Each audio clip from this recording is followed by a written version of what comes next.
Hello everybody, Captain Marty here. It is Tuesday, October the 7th, and we're fishing after a bad week of weather. Our guys are out. Results are mixed, and I'll share what they are when I come back in just a moment. Teachers Lair Marina in Hatteras Village is the closest spot on the Outer Banks to the Gulf Stream. Just inside Hatteras Inlet, Teachers Lair is fully loaded with bait, tackle, ice, snacks, and drinks for your fun-filled day out on the water. Want to get rigged up to catch the big one? Lee and the gang in the tackle shop can outfit you to catch whatever is eager to get hooked. To see the marina, the tackle shop, or to book a charter, go online to teacheslair.com. Teachers Lair Marina in Hatteras Village. Your fishing venture awaits. Come and experience fishing for the whole family aboard the Crystal Dawn at Pirates Cove Marina in Manio. The Crystal Dawn is a roomy 65-foot headboat, fully equipped with the latest gear to give you the best fishing experience. Worried about getting seasick? Fear not. The Crystal Dawn stays in safer and shallower waters to lessen the likelihood of that happening.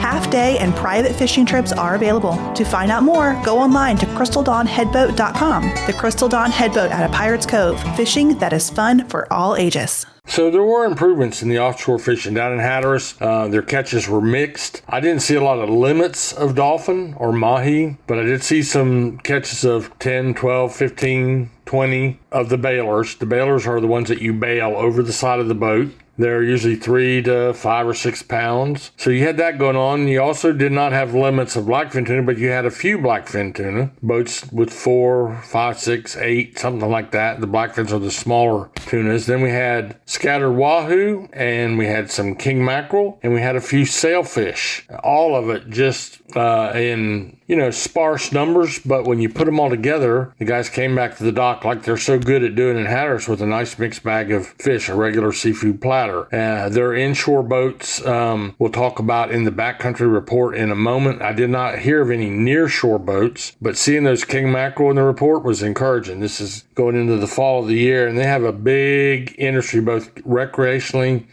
and commercially, for king mackerel fishing in Hatteras in the fall of the year. And before you turn your nose up at that and say, oh, mackerel, they have a fun way of catching them a lot of times on live bait and drift lines, light tackle. It's a lot of fun, and a fresh king mackerel. What I would love to have had one for breakfast this morning. Oregon Inlet Fleet, better dolphin fishing than it has been, or mahi. Again, mostly exclusively bailers. I did see some limits.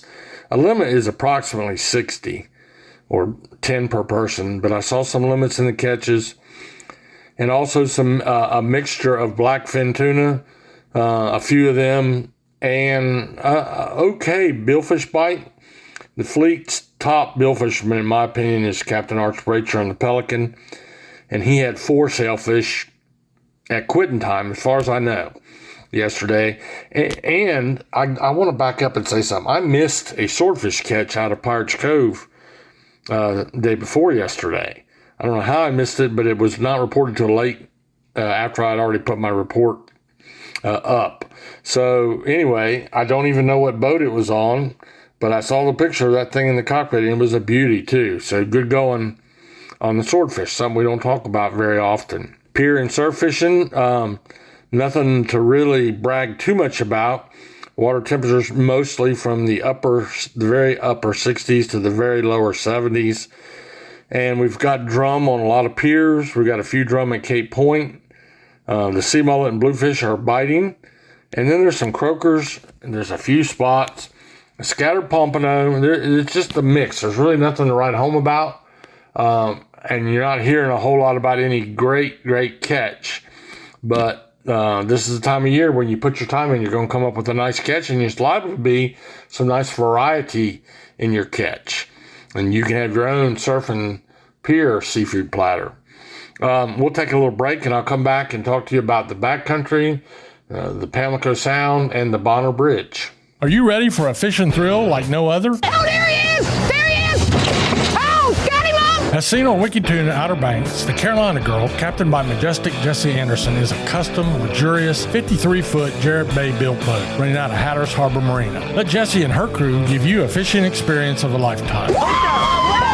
To book a trip, go online to CarolinaGirlSportFishing.com. Carolina Girl Sport Fishing, your offshore adventure awaits.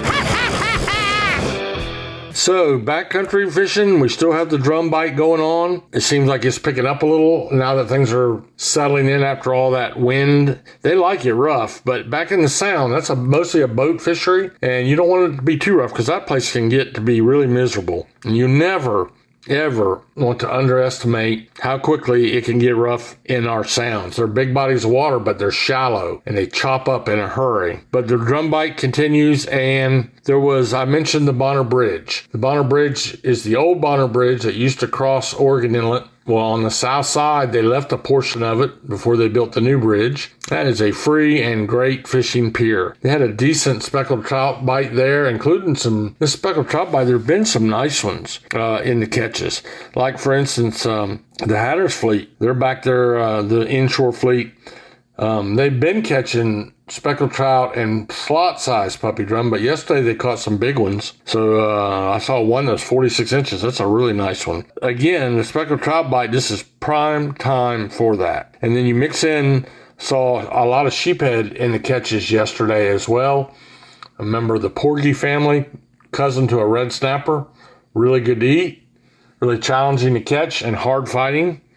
It's a premium fish, and it's one of the fish that seems to be on the increase numbers-wise. That's really important and good.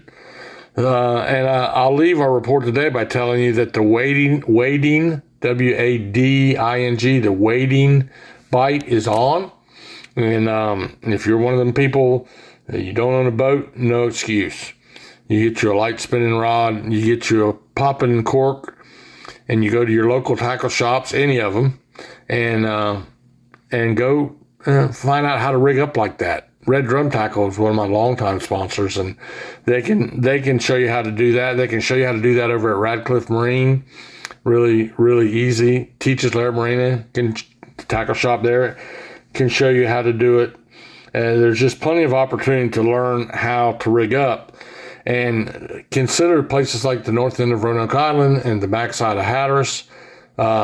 Anywhere in the Tri-Villages, there's plenty of opportunity to get down on public land just north of the villages there on the Park Service accesses. Watch where you park and watch where you're at, but go down there with old shoes and a light spinning rod and have some fun. You can do it there. Also, backside of Ocracoke, same thing. So the wading bite is good, and mostly it's speckled trout again. So that is pretty much the long and the short of what I have for you today. We'll keep you posted. We've got some weather coming, got some cooler temperatures and some rain over the next few days. The temperature's up and down, but as an old deer hunter, I like the down part better. So we'll keep an eye on all that, and we'll let you know when anything bites, as we always do. Thank you for joining us, and may the good Lord bless you.